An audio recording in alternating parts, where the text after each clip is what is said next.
Hey, welcome to the podcast. I'm your host, Eric Spence. I'm an LPC working with clients at a school, and this is my co-host, Lucas Myers. Hi guys, I'm Lucas, as he said. I majored in EMB, which is Electronic Media and Broadcasting, back at NKU. And I have my own YouTube channel, so I've got a big media background. Right, and the point of this podcast is for us to combine both of those things. So for Lucas to talk about the media that we watch, and for me to talk about the psychology portrayed on screen. And hopefully for our viewers to enjoy listening along. And before we get into Good Will Hunting this month, what else have we been doing? What else have we been watching? Anything new?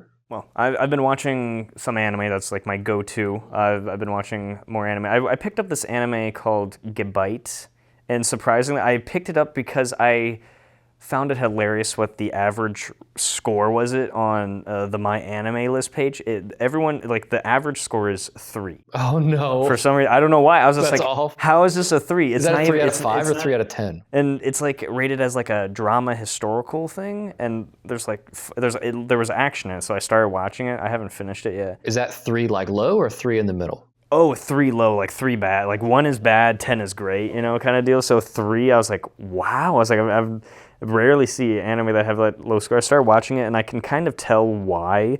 One, it's very fast-paced, but I don't really mind that. They get to the point at least, but the action scenes are like animated stills. Like it's like there's not much going on. No impact frames. Like the music isn't super crazy. The characters are okay for the most part, but yeah, it's just I don't want to like drag on. No, you're good. You're good. But I saw Wicked. In theaters. How'd that go? It just came out. It was amazing. It was really good. We've seen Wicked, like the musical, like plenty of times. Yeah. So we got the whole family together to go see it, and my fiance was crying. My cousin was crying. man. I was kind of holding back tears a little bit. It was better than I expected it to be. It has the one. Who's that one? The one, Ariana Grande. Yeah, I was just like, how did she do it? She's incredible. I mean, I've never seen her act in anything, but I guess she was. iCarly. She was in iCarly, wasn't I she? didn't know that. Was she? Yeah, I'm pretty sure she was in some Disney Channel stuff, so maybe that. So maybe I have seen her, but I mean, leagues better than I expected. And the singing was so good. Like it was just as good as like the pros on Broadway. Oh wow. So it was really good. But it's a part 1 of 2. I'll have to watch it some point. Yeah. We're probably going back to see it at some point, so I could take you with us. Gotcha. I recently just also watched the animated movie Transformers 1. Is that good? It's amazing for a Transformers For film, a kids movie, right? For a kids movie, it was so well written. I wish more of the Transformers movies were written, because you really got to see. It's a prequel to like how everything happened. So it's like you get to see that Optimus and Megatron, they had different names before everything happened, but they used to be like essentially college buddies. They were so buddies. to speak. Yeah. I heard it was really like better than you'd expected. Yeah, it's so much better than I expected it to be. Okay, that's awesome. They got some solid jokes in there. I watched something else. What did I just watch? I told you about this in the last podcast. Mm-hmm. It's called Skeleton Crew.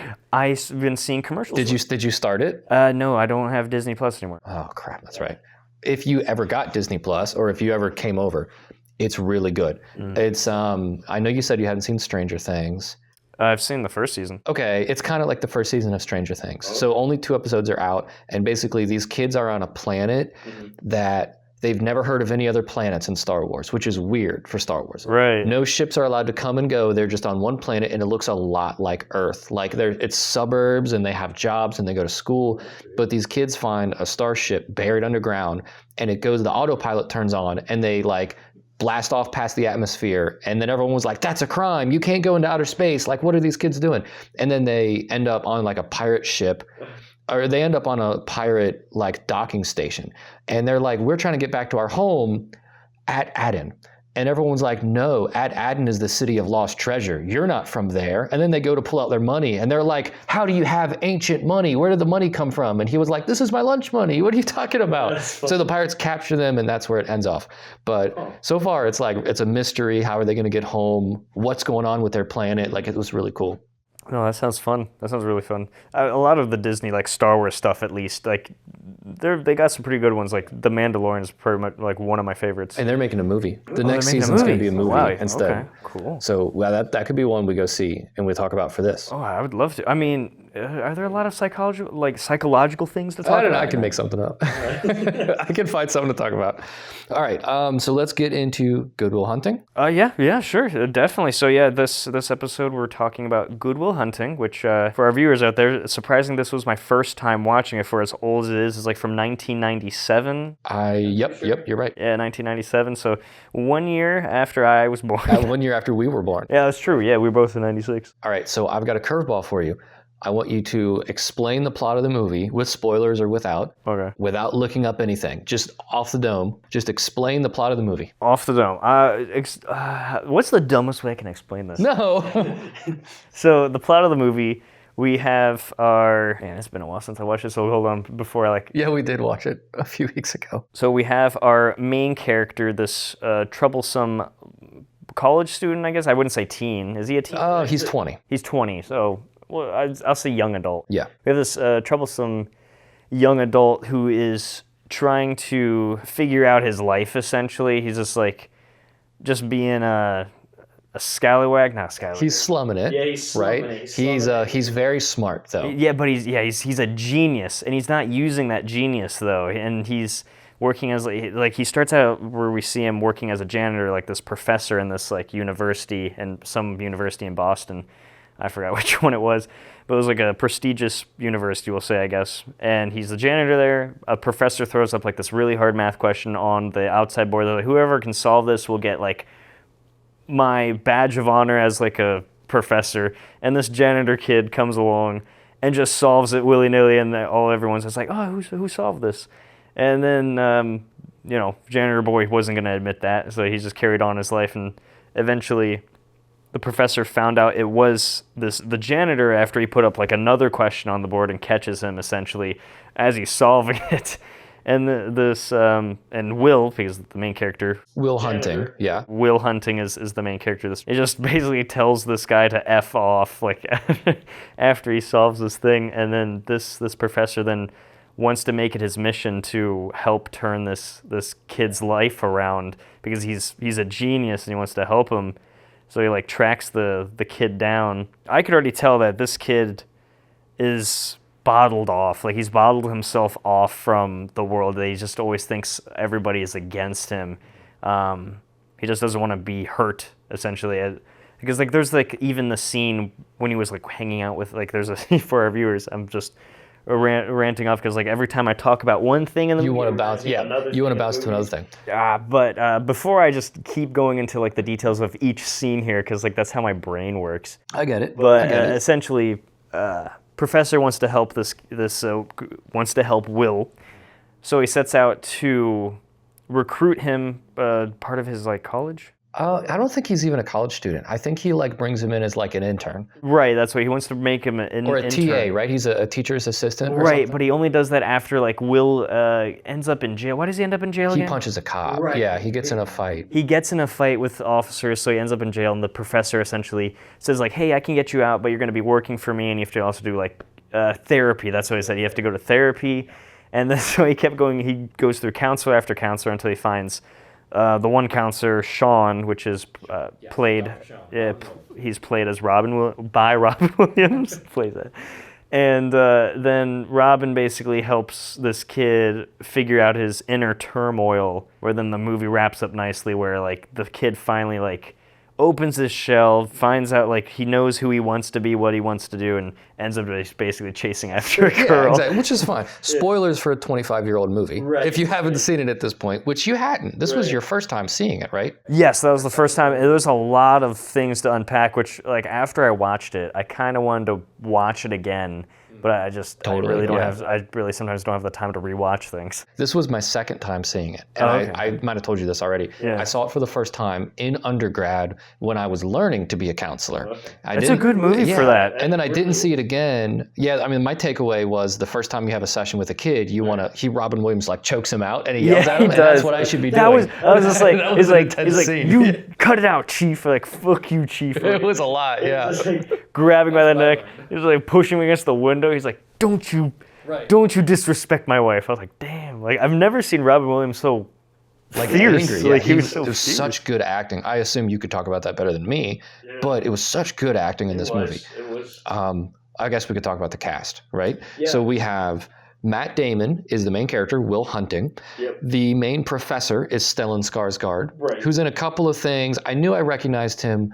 I couldn't really tell what from, but he is in some well-known roles, right? Robin Williams, of course, is Dr. Sean. And then his best friend is Ben Affleck. His name's Chucky. And then the girl's name is Minnie Driver. And she's in a lot of TV shows I hadn't heard of, a lot of like British stuff because she's British, right? And those are the main five. Yeah. Unless you have someone else, those are the main five people that I noticed. Yeah, those are the main five. I mean, the main two I really wanted to talk about because I felt who took up the most camera time or screen time is Robin Williams and Matt Damon. Like, their two characters definitely took up the most screen time, so I feel like talking about those two for this episode would probably be like best, at least for probably what we could talk about for psychological reasons, because it definitely, I feel like, affected more Sean and Will. Yeah, both of them. Anything. Yeah. It was one of those really cool relationships in counseling where both people walked away learning something. Definitely. Like the therapist learned from the clinician and back and forth. Yeah. That's not the right word. What am I trying to think? Client. That's the word. Yeah. Client. Is Will, I mean, I guess he's the client, even though he's not paying for it. Yeah. Will would still be the client. You wouldn't call him a patient? Yeah, you could call him a patient if you want. Okay, so I want to talk about just a few things that I wrote down before we get into that. Go for it. It made a lot of money. So on a $225 million, it had a $10 million budget, and it made $225 million. So $225 million in like how long? Just up to this point? no, just while it was in theaters. Oh, wow. So it, probably like sales of movies, and I doubt there's merchandise, but sales of movies on like DVD or VHS probably made more, because this was a long time ago. And it won Best Supporting Actor for Robin Williams and Best Screenplay for Matt Damon, because Matt Damon wrote the screenplay.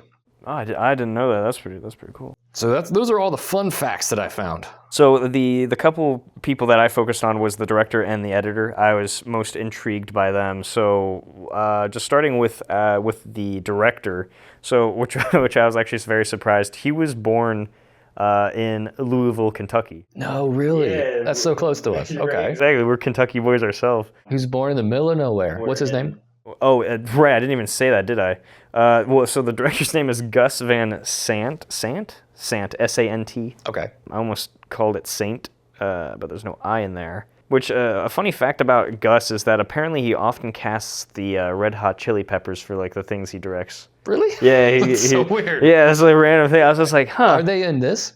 I don't know. Maybe they're like if- background extras or something? I mean, from when I was listening, which I mean, the music was really good in that movie, but I don't remember hearing anything that sounded like the Red Hot Chili Peppers. Yeah, me neither. Then the editor here. Let me pull up the page here. So for the editor, it was Pietro Scalia. I'm sorry if I mispronounced that. Yeah, that's a hard one. This dude is an amazing editor. I mean, again, I really love the movie. The editing was like definitely one of the keystones that I was like, this movie is very well put together. The pacing is just amazing in Good Will Hunting. This guy, this man, this god of an editor, he's worked on movies such as The Martian. Oh, that one's Yeah, so that good. movie was great. He worked on Alien Covenant. I haven't seen that. He worked on all the Amazing Spider-Mans that had Andrew Garfield. Oh, yeah. Yeah, he did. I just watched those too. Yeah, he edited those. I said he just edited those. He just did that. No, he worked on Solo, a Star Wars story. Okay. He did Morbius, Oh my God. A rare miss. Ferrari. It's a 2020. Ford versus Ferrari? Not Ford. It's just called Ferrari. Okay, maybe that's what it was called. I felt like that movie was called Ford versus Ferrari, but I might be crazy. Yeah, those are the big ones. I just wanted to mention that he edited. Like, this guy's got skill, and he's definitely got a resume behind him. And he's still for sure. making new stuff too, because some of those movies just came out. Yeah, definitely. So that was like, just to think that he worked on that, he edited it. He was the main editor for it. That's really cool. So you said pacing in regards to editing. Right. And I always assumed that pacing was the job of the directors and the people who wrote the script. But are you saying that pacing is more the job of the editor? Yes, it's the editor's job to make the script pace correctly, because like the director and writer have like a set idea, but like with all the takes they're doing, they have so many different pieces of like the same scene and everything. So now it's the editor's job, using the script to then piece together like all the different takes that the director has laid out, to pace it properly, to make sure that each scene makes sense, that the dialogue's making sense, that the different angles of the camera, like going back and forth between characters, that it all like paces fine. Because like for example, if you remember the scene where Robin Williams is talking to, or Sean is talking to Will about his wife, or in his office he's talking to him about his wife, talking about like all the little idiosyncrasies. Yeah, all the little things that she does. Yeah, that whole scene, like, it was very, not slow, but it was a steady kind of scene. Now, imagine if like it just constantly went back and forth between them, like as they were talking. It would feel a lot more really jarring, because like it just flowed back and forth slowly between them as they're talking. I mean, sure, it did like peak up when they were laughing real hard about like the farting part. But that's the natural. Right, because you can feel the energy going up in the room, and then it slowed back down as it went back to Will. That makes sense, and that's the editor's job to decide stuff like that. Exactly. It flowed really well with each scene. Okay, so I have another question then. Yeah. When they film, if they take like 20 takes of a scene, is it the director's job to say take number 13 was my favorite, or is it the editor's job to say take number 13 is the one I'm going to put in the movie? Or is it a bit of both? It's a bit of both. It's definitely the director's final call to say like, even if the editor says like, oh, it's a lot better if we have this scene here, but if the director wants something else because he really liked that scene, that's that's why sometimes we have like the version called the editor's cut. That's right, or the director's cut. I'm sorry, I meant to say the director's cut. Okay, so like that's why we have that. Sometimes there's two versions, like what the editors put together, and then the version that the director really wanted, even though it might not be the final version that might have been seen on screen. Sorry, I know that's not irrelevant, but I was just curious about it. Yeah. So what else about the editing or anything like stood out to you to make this movie seem like phenomenal? Again, that one scene in the office when he was having the heart-to-heart with Will, that stood out intensely for the editing, just because like how the energy was, because I don't know if you noticed, we started out at Will, where he was like talking about, but he felt like really closed off. And then the camera kind of like went behind Sean, Robin Williams' character, and the camera went then past Robin Williams' character, going from his right shoulder to his left shoulder, and then it's like focused on Robin's character, like about his life, about his wife and everything, and the energy's going up, like Will is laughing and everything, just like engaged into what he's saying, and then it goes back when Sean's coming back down and slowly like points the questions back at Will. Yeah. And then it goes back over to his right shoulder, the camera, and then the scene becomes a little bit quieter as Will's realizing like, oh, it's coming back on me. I don't like this. I feel very uncomfortable. Like, I don't want to talk right now. It's just like, that's like that shifting of I don't know. It's just like a shift of power. Well, not really a shift of power, but it was like definitely a shift of energy and perspective. I like that. Yeah, it was like the left side was like Sean's story or Sean's perspective, and the right side was Will's. That is okay. Okay, that makes sense. But they always kept like they always call it the 180 rule. Like when you have two people talking, the camera stays always on one side of a person, so that it's always flipping. But they did both, because the camera went onto the left side of Robin, and then they had was that all in like one shot? One shot. So that the camera besides was like the flipping between characters. That's dialogue. Really cool. Okay. It was one dolly shot essentially. Would you say that, like, sometimes I either hear this or maybe I've made it up, that good editing just editing is really good if you don't notice it, like it just disappears into the background. Is that true? Yeah, or do it's you true. think... It does disappear, but I've taken so many classes, and you notice this stuff. Yeah, a lot of my friends always give me crap for it because like I'll pick it apart, like, oh, like why do they do this here or that, and they're like, look, shut up, Lucas. Yeah, well, I mean, you'll point out stuff in editing that I know that it's good, but I don't know why it's good. I just know that it makes me feel good, right? Another scene that I really enjoyed was if you remember when Will was having the job interview where he like went to like this place to get like interview with some sort of like government position. I did like that. Is it the end when he's having that speech and he's talking about like, yeah, well, my friend can't afford gas and blah blah blah blah. And at the end, it turned back into him in the office. Kind of, essentially. The main thing that I picked on because like, oh yeah, back into like the office with Robin where it just went poof, where it was like back in, yes, like that part was cool where he was like talking and now all of a sudden he's telling the same story. That was the coolest transition. I really liked that. What I really liked, or what I really picked on to like show Will's anxiety and like all his like the negative thoughts, like all the, I don't know what you would call it like in the psychological field, but it's just like when you only thinking of like the bad outcomes. Right. Yeah. Like his head was only thinking of all the negative scenarios. And as he was doing that, the camera was just zooming in onto him, and the anxiety. I felt his anxiety as he was talking. I was like, man, this kid's mind is stressed. Like he's just talking about like all the bad things that are gonna happen. That's a really good point. And then finally, when he was done, like the camera like finally like pulled back out. And then he's just like, ooh, and I could feel like I could breathe after he finished. I was like, all right, that was a lot to take in. Let's unpack it. Okay, that's a really good point. Yeah. Like that's what it felt like, at least from my perspective. Well, that's a good way to see it. Do we have anything else? Do we want to review it? Oh, I didn't look up scores. I don't know. On the IMDb page, let me pull it back up here. Yeah, you look that up. So on the IMDb page, this got a 8.3 out of 10, which honestly, that's pretty. I would give it. Me personally, I'd give it a 9. I'd give it a 9 out of 10. Like I don't know about you. Feels low. Yeah, I would definitely give it a 9 out of 10. So that's if we're doing it on like a school grading scale, because I work in a school, it's a 90%. Yeah. Okay, we'll give it a 90. That's like an A, basically, I guess. So out of all the movies we reviewed, all one. This is our favorite one so far. So far, okay. Yeah, so far. Good deal. Eventually, we're gonna have other movies to judge this against, and then it's gonna get tough. But right now, it's pretty easy. Sure. Oh, we should like do that like after. Maybe, we're just starting this podcast, but like maybe at the end of next year, we do like a ranking sheet of like everything we've reviewed so far. Like TV series, TV shows, movies to movies, anime to anime. We should do that. And also, I'm going to put you on blast now before I move on to my part. Is I want you to pick the next thing we watch. And I want you to pick an anime, since we haven't done anime yet. You don't have to pick it today. Okay. I need some time because like there's a lot of ones.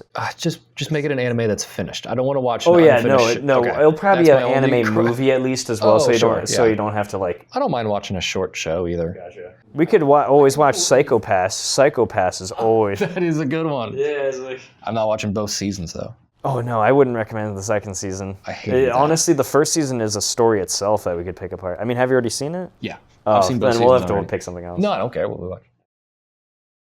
There was one more scene I wanted to add or talk about was the ending scene where he's driving on the road. Well, not where he's driving on the road, but like his best friend, played by Ben Affleck. Oh yeah, what was his name? Chucky. Yeah, Chucky. Well, because it was like during the middle of the movie where they were like working at a construction site, and his friend like finally put him on blast and was like, "Hey, like, it's just like he's like, what are you doing?" He's like, "You're so smart and you're like wasting your genius." He's like, "One day I just expect to like walk up to your door and knock and you not and just be gone." So I just felt like the editing, like basically showing that it came full circle, where he like finally like grew out of his shell and like committed to something, and where Chucky then walked up to the door, knocked and just looked through the window and realized like, well, shit, like Will ain't here. He actually did it. He went and did it. He was really happy about it, but then he turned around to his guys and he was like, I don't know, man. And then he started acting cool, like he didn't care, but he stood there for a second and was just like so happy about it. It was really cool to see. So what I liked about it was some of it is like predictable in a good way. Like when he had that speech, then you just knew, or at least I knew because I've already seen it, like this is going to happen at the end at some point. Like they're really setting this up. But it also like that doesn't. That was definitely foreshadowing. It also like I'm really glad that it didn't go for the low hanging fruit. Like the girlfriend got on a plane and flew away. And this could have been one of those movies where at the end he's racing through the airport and he's like, "Stop the plane!" Honestly, I really thought that at one point. I was like, man, they're really you think they're gonna do something which is so dumb. Yeah. And then he just lets her go. I love that it followed through with expectations, but it didn't like take the easy route at all points. Where instead he had to chase after her later on. He had to decide to go at the end of the movie. Yeah. Which I'm kind of like upset we didn't get to see like if he still met up with her or like if she already moved on at this point, like kind of deal. It's just like I kind of wanted to see like, you know, if he was able to meet back up with her. Right, and how it went for him. Yeah, how it went. In a way, like we get the same ending that Chucky got, because Chucky will never know what happened to my friend, where did he go, what happened. And another scene. Actually, it's like now I'm just like remember because I didn't take notes like you did, so it's just like it's just slowly coming back to me. I should honestly, when I watch the next one, like I'll take notes of specific scenes that I really enjoyed. When he had his mental breakdown with his girlfriend, like before when she said like, "Hey, I'm gonna go to California." Was it California? Something like that. Yeah, it was like she's like, "I'm gonna go to California. I want you to come with me." And then he freaked out. Like he just immediately he's like, "That's a big decision," which it is. Like in essentially that is a big decision.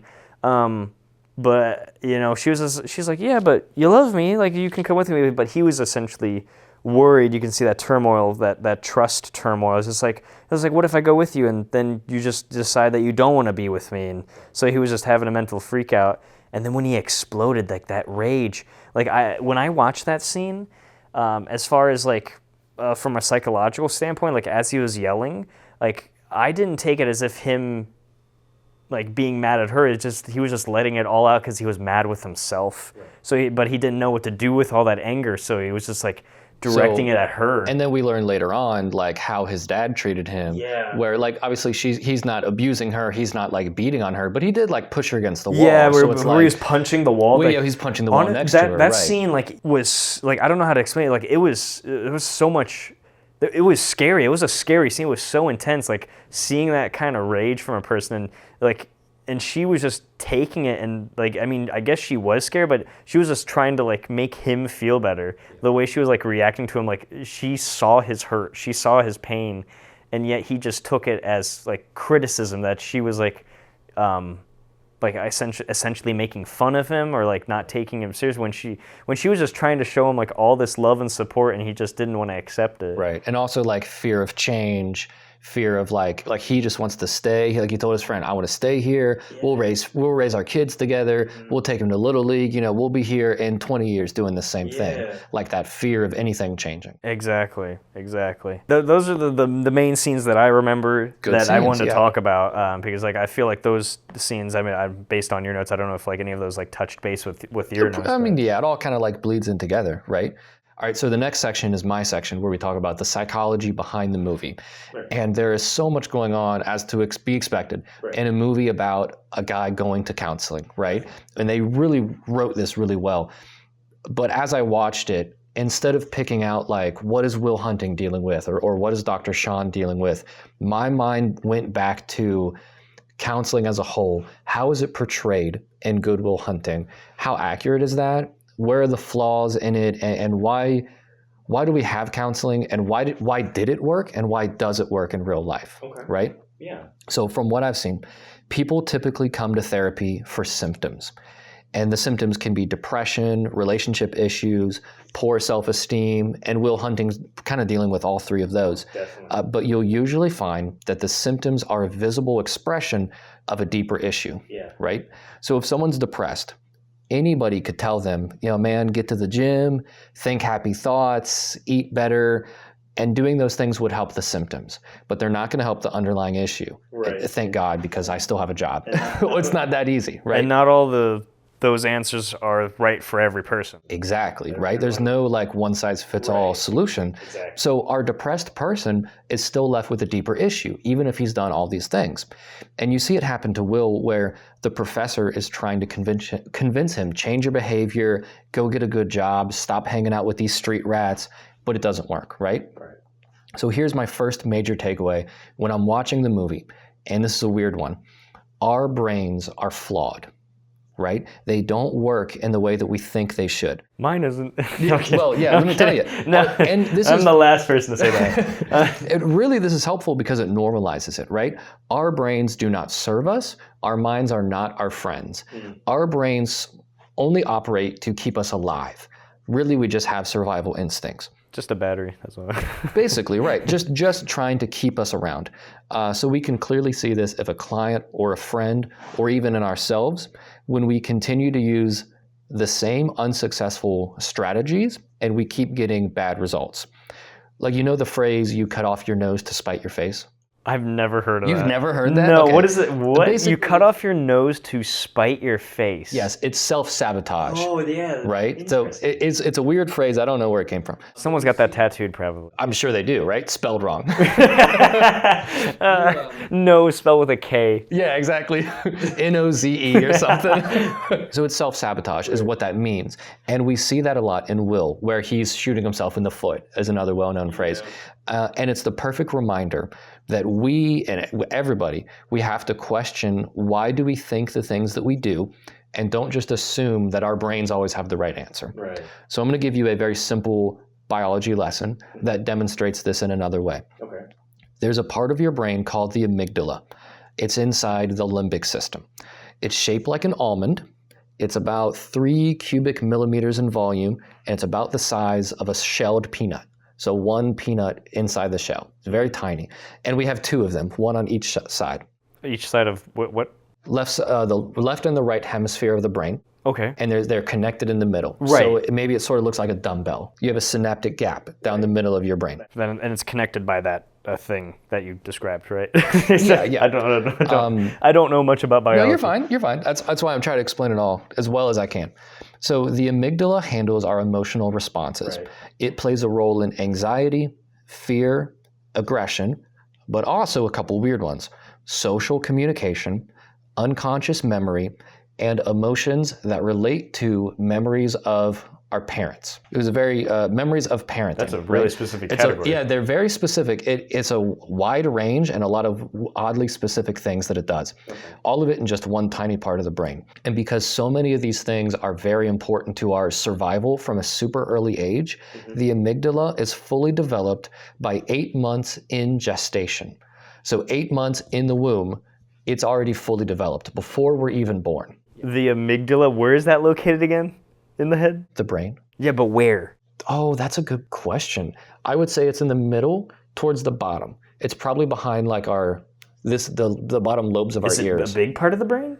No, it's very tiny. So it's 3 cubic millimeters in volume. It's super tiny. There's 2 of them, but one of them super tiny. If you took a peanut, cracked open the shell, and just grabbed one of them. Right, just one of those? It's just one of those. Oh. One here and one here. Okay. 2 of them, yeah. Gotcha. Should have brought a PowerPoint. I know, right? I'm a visual learner too, so that's why I say it's shaped like this, it's about this big, because if not, I can't visualize it. Gotcha. Okay, so since the amygdala is fully developed by birth, we are born with the ability to make secure or insecure attachments, but we don't even come into conscious awareness for a few more years.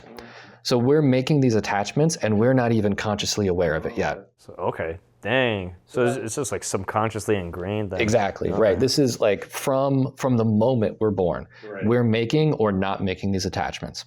By the time we wake up into our awareness, a lot of that parental security or insecurity is already downloaded into the brain. Now here's the worst part is we have a network that inhibits the amygdala called the cortical network. Okay. And that means it restrains it. It holds back those angry or anxious emotions. And that's not fully developed into our 20s. Oh, wow. So by the time we're adults, we've had not only 2 decades to create these inner narratives about security or insecurity with our parental figures. We've had 20 years of anxiety, fear, and aggression running wild and unchecked. In a few of those years, we weren't even consciously aware of what's going on, so we can't even remember what happened or why it happened. And a major goal of therapy is to break into this closed loop of, I had 2 decades worth of deciding this is how things work, this is what I think about myself, this is fact, right? But it not necessarily is. So therapy helps us re-examine any dysfunctional thinking that we've written into our narrative.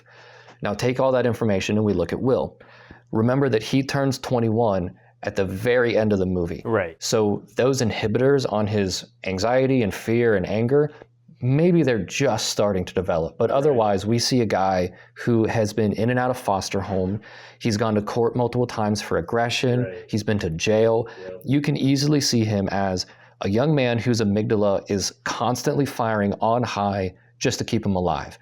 And he even admits to at least one big self-sabotaging, like shooting himself in the foot moment, where he says, my father always gave me the choice between the stick And the wrench. or the whip, and I always chose the wrench. Just to spite him. Exactly, right? Where all it is he's cutting off his nose to spite his face. Right, He's shooting himself in the foot. And this is why we have to say our brains aren't always making the right decisions, because we've had years worth of unchecked emotions that we have to go back and re-examine. Right. Okay. Take a breath. That's a lot. It's a lot. That's my first section. I gotta take a breath. God, it's a lot of talking. So Will goes to a few therapists, and at first none of them work out. This is really common in real life too. I think a lot of people can relate to therapy bouncing, where you're trying to find the right person to fit. With Will, it's a bit more exaggerated, right? Like his therapist kind of fire him until he finds. Some of those therapist scenes were so funny. Where like the one with the hypnotherapy, where he just starts singing the song, and the guy like just walks into the hallway looking at the professor in the face. And he's like, I can't with this man. He's like, I quit. He's like, it's just he broke the therapist. Right. What's important about that, a lot of people don't realize, is that one of the major change factors in therapy is the relationship between the therapist and the client. Yeah. It's the relationship they're able to build. So I was reminded of that over and over again while watching the movie, because it's about the relationship between a therapist and a client. Right. First and foremost, therapy is a relationship. Mm-hmm.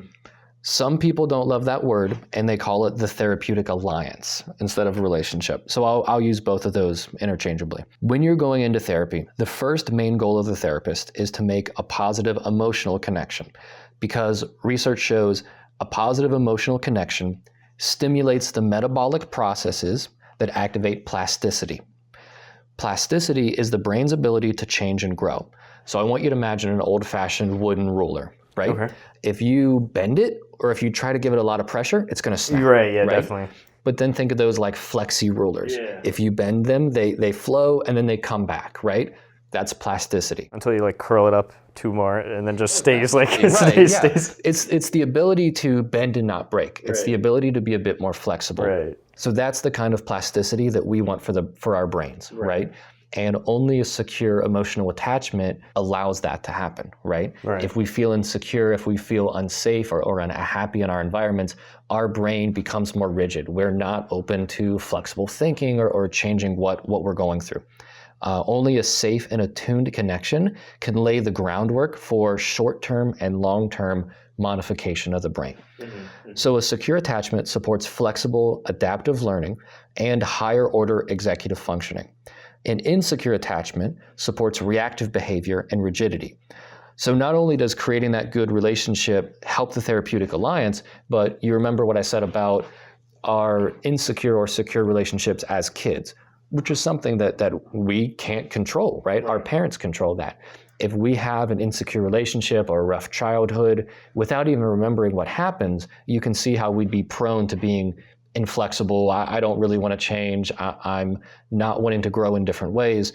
Something that we probably see a lot of in Will, because his dad was abusive, right? And then he went into a bunch of foster care programs. So he is someone who just does not want to change his ways whatsoever. Right, yeah. No, I see that for sure. Now, Will finally starts working with Dr. Sean. And you watch as they build the therapeutic alliance.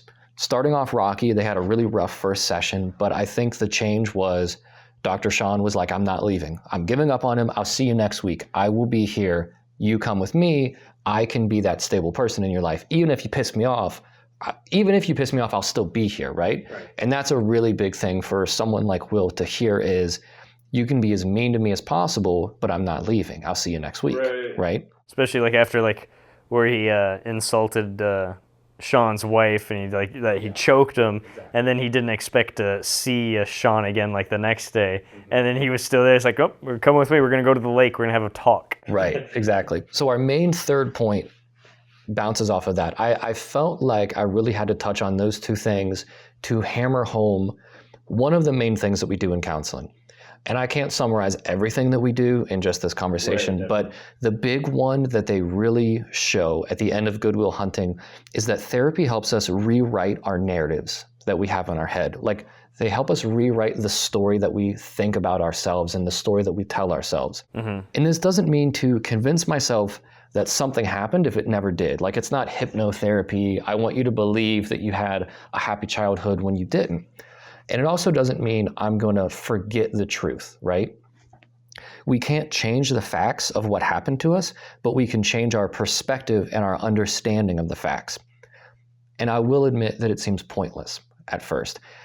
Not only, like, I have thought this in therapy, and I've had other people think this as well, but if I can't change the past, I already know what happened. So what is the point in talking about it again? What's the point in bringing it up? And I don't judge anyone who questions that. Like, in my own therapy, I've questioned that, and I've been asked that 100 times. The point of talking about the past is that language plays a really big role in memory formation and the formation of self-identity. Language is the primary tool in the creation and maintenance of the self-concept. So once we have a story that we've articulated, we have the ability to edit it. And our brains don't actually have the ability to edit our memories or our stories if they're just pictures in our brain. We can only do it once we've verbalized it. Right. So sharing your story in therapy gives you the ability to co-create these new narratives through some self-reflection. And we can become aware of the narrative arcs of our life story and change the ones that don't fit our purpose anymore. This sounds very hypothetical, right? It can sound very difficult to pinpoint what exactly does that look like. And one of the reasons I love this movie is it gives such a concrete example. This is what that looks like. You see Dr. Sean say, "It's not your fault. It's not your fault." Yeah, that scene was so touching, and he just kept saying it, and you could see like him like slowly chipping through the wall. He was slowly, and then finally the wall until fell. Will starts crying, and he gives him a hug, and that is exactly what it looks like. He kind of strong-armed it. Right? Yeah, he kind of started. He's like, "I'm breaking this wall." He's like, "I'm gonna break this wall right now." Yeah, but that's exactly what it looked like to take one of the narratives. You know, Will said, everything that's happened to me is my fault. Everything that my dad did, I made these decisions, it's all my fault. You can watch him not change the facts, not ignore the past, but change the way he views his past and heal from it in that moment. He had a huge, cathartic moment there. Definitely. That was also like one of my favorite scenes. I don't know. The whole movie's just really good. So it's just all together just very exactly. Good. So to tie all that together, the abuse in his past being his fault was a story that he created when he was young, when his brain was on fire and there were no inhibitors, because our brains are flawed. And the only reason he could have that cathartic moment of healing was because he had a strong therapeutic relationship between him and Dr. Sean. So that's why I think the way I described it makes the most sense. That's where my brain went when I watched it, was that it was a movie that captured what it means to engage in a therapeutic alliance, and it showed how and why therapy can work. Yeah, no, I completely agree, and you made some excellent points Thank there. you. I can't really argue against it because everything Please you made don't. sense. So it's like I have no place to like argue against that, but no, it completely makes sense, and hopefully our listeners, almost said viewers, our listeners, like it made sense to you guys too, because like I think this is also, it might not be my field, psychology, but honestly, you telling me about it and like especially with this movie and how it played out with between the characters, it makes sense, and I can see that that you can correlation. See it being really interesting too. It was like being I implemented. find it super Yeah, fascinating. and it was being implemented in a very heartfelt way, because like this kid Will was very distraught. He was hurting. He was hurting a lot internally, and Sean really helped pull him out of that dark place, helped him shed off that past that was holding him down. So exactly, it makes sense. Right, and I think it's a lesson not only in, hey, it's okay to go find a therapist, right? Like even if you don't think you have those big like depression, anxiety, I don't have something crazy to work on, you can probably still grow. You can probably still better yourself in some way. It's also a lesson in normalizing the fact that our brains are insane. They don't work the way they should. And again, it's not your fault if you are stuck in your ways. It's not your fault if you have a horrible relationship with this person or that person. That's just how our brains work sometimes. Throughout the whole movie, it didn't seem that Will was like against therapy. It just felt like the energy was giving off at first is that he felt that therapy is not for him, that he felt that he was like almost better than therapy, that it's just like that therapy doesn't work kind of deal, that he seemed like one of those non-believers, so to speak. I get that. A lot of times those people might come to counseling, but they won't stay for long, right? All right, so I think that's probably it for Good Will Hunting, right? So next we talk about what new trailers have come out, right? What we might watch next, and then you want to talk about what movies or maybe TV shows or anime are coming out in December. Did you watch any trailers this time? That's coming out this December? No. No. I mean trailers in general, and then I have a list of what's coming out in December. Yeah, I don't really know. I don't really know what's coming out this December.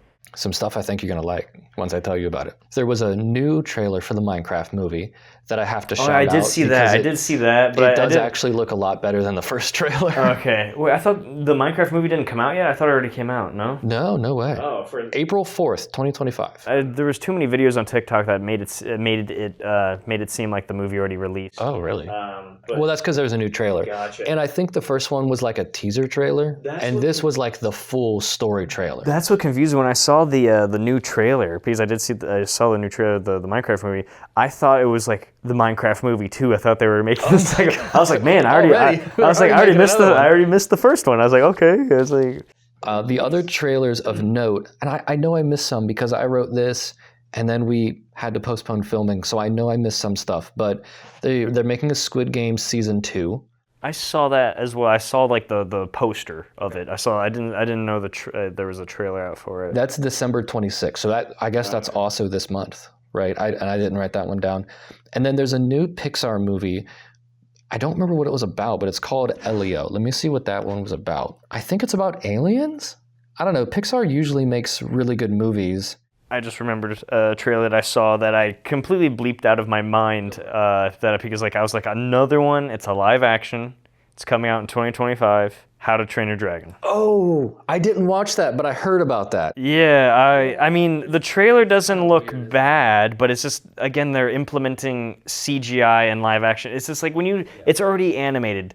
And it's already a really good movie. Yeah, it's already a really good movie, and it's just, you're not going to be as good as the original if it's live action. In my opinion, if there are people out there that do like the live action versions of stuff, which is perfectly fine if that's your thing, but it's just like, it's definitely not going to be the same, which I saw a funny comment.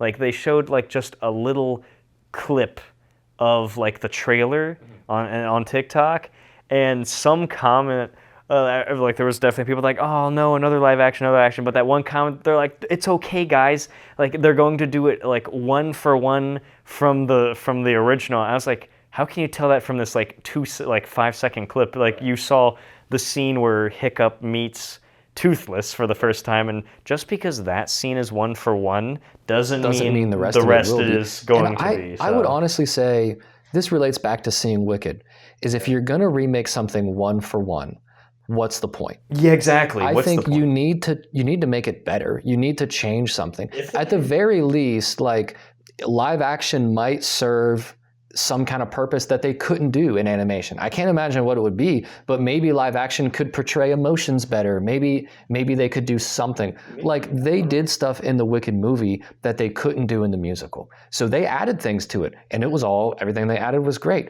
They also took away some stuff, right? They added on to the original, but I've never been able to see how making these live action versions of animated movies, I've never seen them make it. I mean, I'll watch it, but it's just like, I don't have the biggest hopes for it. It's like, I'm not going to overhype myself and then be disappointed. Did you see the other live action announcement? There's not a trailer. It's just like a picture. They're making a Lilo and Stitch. I see. Okay, yeah. I think it's just that picture. I don't know if there's anything else.